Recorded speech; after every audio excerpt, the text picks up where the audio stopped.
Um dos princípios, né, da educação financeira é a questão de ganhar dinheiro. Sim. Você vê ainda muita dificuldade para essa galera que tem deficiência auditiva ou surdez e tal. Eles têm um desafio muito grande em entrar no mercado de trabalho ou empreender, por exemplo. Porque uma coisa é eu falar para o pessoal fazer renda extra e sair na rua vendendo paçoca. Outra coisa é para uma pessoa que tem surdez, por exemplo. São outros desafios, né? Que dica que você dá pra galera? Os problemas que chegam para mim ali no canal e com a comunidade que eu tenho contato, assim, a barreira de entrada para eles no mercado de trabalho formal realmente é maior. Né? Porque assim, existem os programas de cotas hoje que as empresas maiores precisam, né? Então eles contratam bastante surdos até. Só que o problema é que muitas empresas contratam só para ter a cota. Isso daí é um erro. Então não inclui ninguém e é só para tá dentro da lei. Né? Então não são todos que têm chance de crescer dentro da empresa, por exemplo, de almejar cargos maiores. Isso realmente acontece, tem uma barreira grande ali. E por quê? Para a empresa não é cômodo às vezes eles aprenderem a língua de sinais. Então eles querem ter a pessoa lá, só que daí não querem aprender a falar e tudo mais. Tem ali um número X de funcionários que vão ser contratados que tem isso. Só que aí o cara é assistente de RH.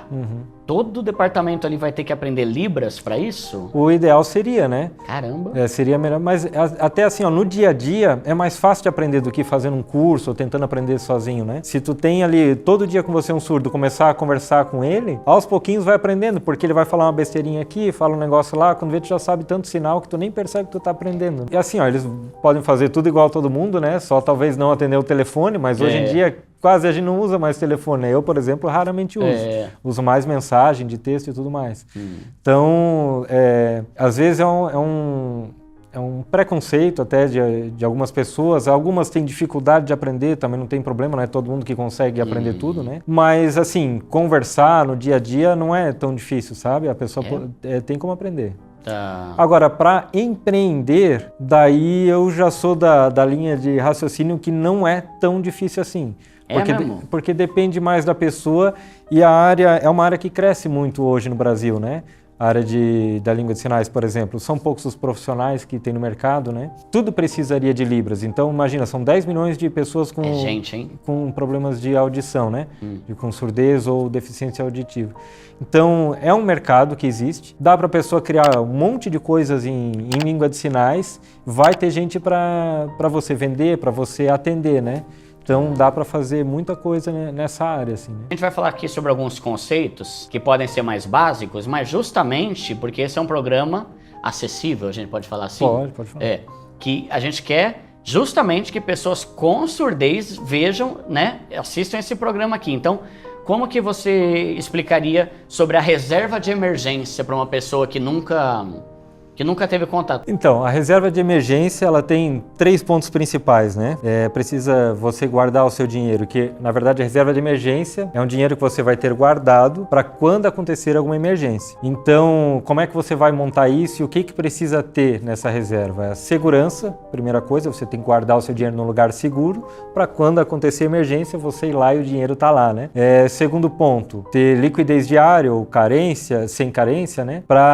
Porque a emergência não avisa quando vai acontecer, então você tem o acesso ao seu dinheiro na hora que você precisar. E o terceiro ponto que eu diria seria para ter pelo menos o 100% do CDI, né? Para você não perder o poder de compra, digamos assim, né? Para a inflação. Então, tendo esses 3 pontos, é um lugar bacana para guardar o dinheiro. Então, como é que vai fazer? Eu prefiro ter uma reserva de emergência voltada para 12 meses, né? Principalmente depois da pandemia, que um monte de gente perdeu o emprego, demorou para conseguir de novo. Eu acho que 12 meses é um período legal. Então, o que faria? Pegar o seu orçamento, que isso aí já tem que ter, né? Ver quais são os gastos do mês, somar ali, aí, por exemplo, deu R$1.000 de gastos no mês. Então, esses R$1.000 você vai fazer vezes 12, então você tem que ter R$12.000 guardado de reserva de emergência, né? E daí, para guardar esses 12 mil, é difícil guardar 1.000 por mês, não vai conseguir, né? Vai guardando quanto do seu orçamento você tiver para investir, vai colocando num lugar com esses 3 requisitos que eu falei ali, né? Eu sempre falo, né, que a reserva, ela tem vários benefícios, né? Então tem a questão de você não precisar se endividar se surgir um imprevisto, né? Tem a questão de você ter paz, Para mim, esse é um dos pontos mais da hora. Então, ela te dá paz, né? Isso é muito bom, né? E ela evita que você tenha que fazer empréstimo, cartão de crédito, usar o limite da conta e se lascar ainda mais. Então, reserva de emergência é um negócio muito importante. O que você sugeriria para alguém que tem, sei lá, R$100 por mês para investir? Bom, se não tem a reserva de emergência ainda, eu ia dizer para tentar começar por aí, né? Para tentar fazer a sua própria reserva de emergência. Aí dá para começar pelo Tesouro Direto, né? Sair da poupança aí, colocar então no Tesouro Direto. O Tesouro Direto tem o Tesouro Selic, que é um bom investimento para quem está começando. Tem CDB de liquidez diária, tem num monte de banco digital, num monte de corretora, aí tem CDBs muito bons que rendem às vezes mais do que 100% do CDI e tem segurança e liquidez diária, né? Então começaria por aí. Com relação a investimento, o que você tem a falar sobre? Então, a pessoa tem que conhecer o próprio perfil de investimento, né? Porque tem uma gama tão grande de investimentos ali, às vezes alguns preferem renda fixa, outro renda variável, criptomoedas, né? Então, são muitas opções. Todas elas, a pessoa vai conseguir encontrar opções que tenham boa rentabilidade, que tenham segurança, tem que saber procurar. Então, o primeiro ponto é estudar, né? Assistir os programas aí e tal, para saber como escolher algo de acordo com o perfil, com o objetivo, né? Porque também tem gente que quer só o que rende mais, né? Porque é o que mais vem, qual é o melhor investimento, onde é melhor eu guardar o dinheiro agora, onde que vai, eu boto 1.000 e sai 2.000, é o que o pessoal mais quer. Se eu soubesse isso, né, tinha muito mais dinheiro também. Mas a pessoa tem que olhar de acordo com o objetivo. Eu vou precisar desse dinheiro daqui a 3 meses. Não adianta eu procurar um investimento que rende um monte, que o dinheiro ficar preso lá por 2 anos, colocar ali, tirar depois de 3 meses e perder toda a rentabilidade, né? Então vai ter que saber escolher, e daí para isso vai precisar estudar. Né? Você falou lá, né, que você começou a ter contato com a galera, comunidade e tal, e você reparou que eles eram muito ruins de planejamento financeiro e tal. Por que você acha? Você sabe assim, com o que eles normalmente gastam? São os mesmos problemas, os mesmos erros da população geral, que é questão de ostentação, essas coisas? Por que um surdo não consegue, não todos, né, mas você reparou ali, né, que muitos estavam mal de grana? Você acha que é planejamento errado, prioridades? O que você acha? A população brasileira, no meu ponto de vista, assim, no geral, se planeja mal, né?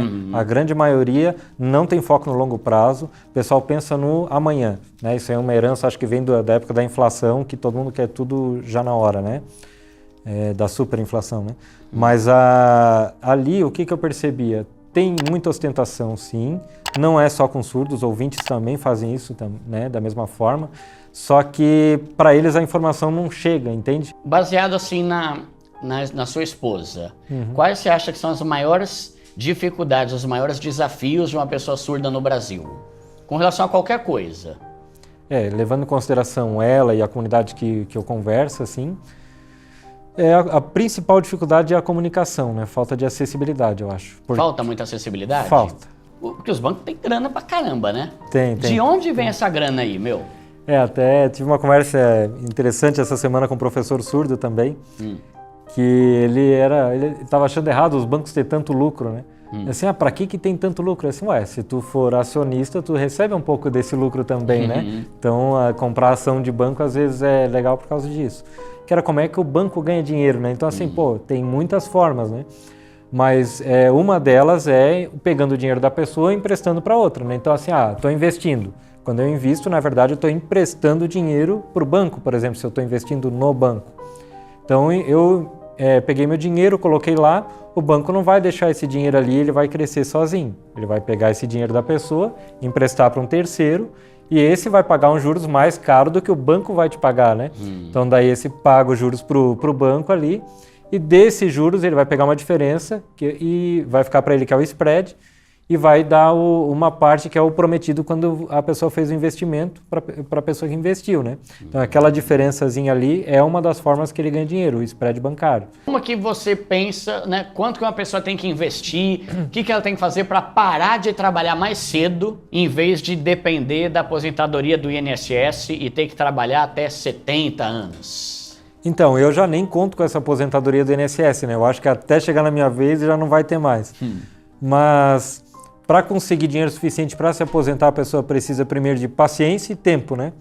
Então, assim, vai precisar fazer um plano de investimentos mensais, escolher bem os objetivos, se vai ser, com quanto quer se aposentar, né?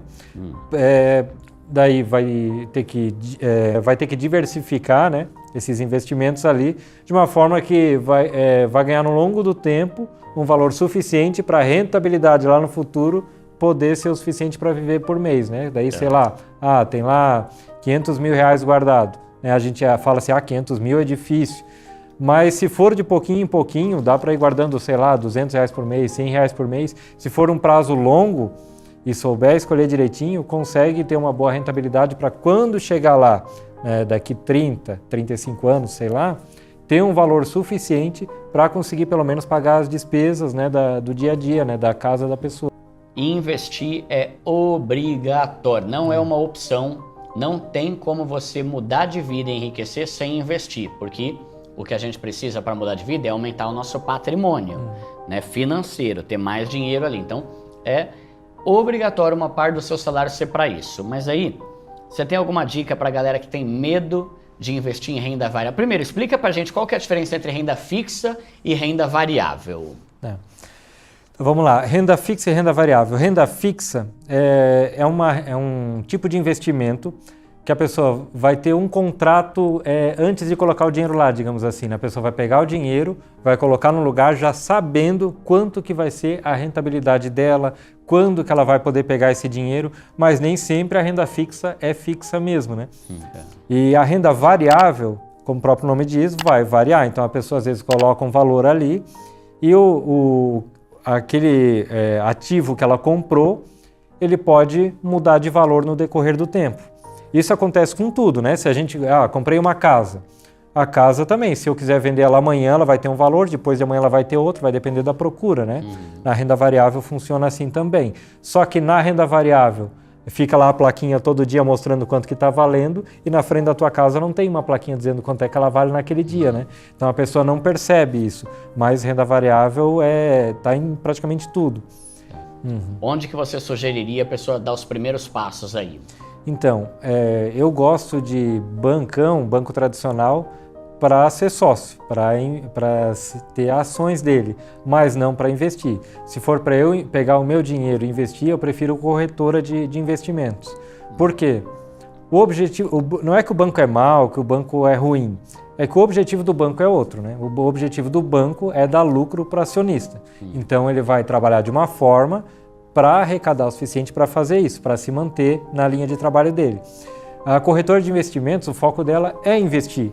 Então, eu acho que ali tem mais opções, tem opções melhores e a pessoa vai conseguir encontrar algo de acordo com o objetivo dela ali, melhor do que no banco. No banco ele vai ter as opções dele lá. Na corretora de investimentos ela vai ter opções de vários bancos ali dentro, né? Explica pra galera como é que funcionam as ações e quais os pontos mais importantes que ela precisa saber para não fazer besteira nesse mundo.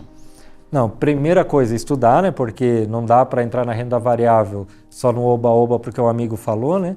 Então, mas tem que entrar sabendo que assim, lá são empresas, né? Então, eu vou comprar um pedacinho de uma empresa, né? Ou se for falar só de ações e não de fundos imobiliários, né? Então, tem uma empresa lá, um pedacinho do azulejo da empresa é meu, né? Um pedacinho da janela é minha. Então, eu vou comprar um pedacinho de uma empresa.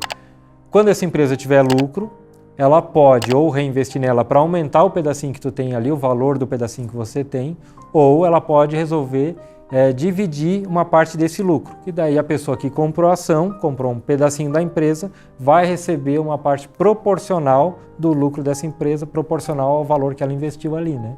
Os bons aí que você recomenda para a galera que não está familiarizada ainda com educação financeira. Fala aí uns 3 livros. Então, um livro que eu gostei, assim, quando eu comecei, porque todo mundo fala do Pai Rico, Pai Pobre, né? Que eu acho que ele é importante para começar porque ele abre a cabeça, né? Da pessoa, assim, para um outro ponto de vista que a gente geralmente não aprende.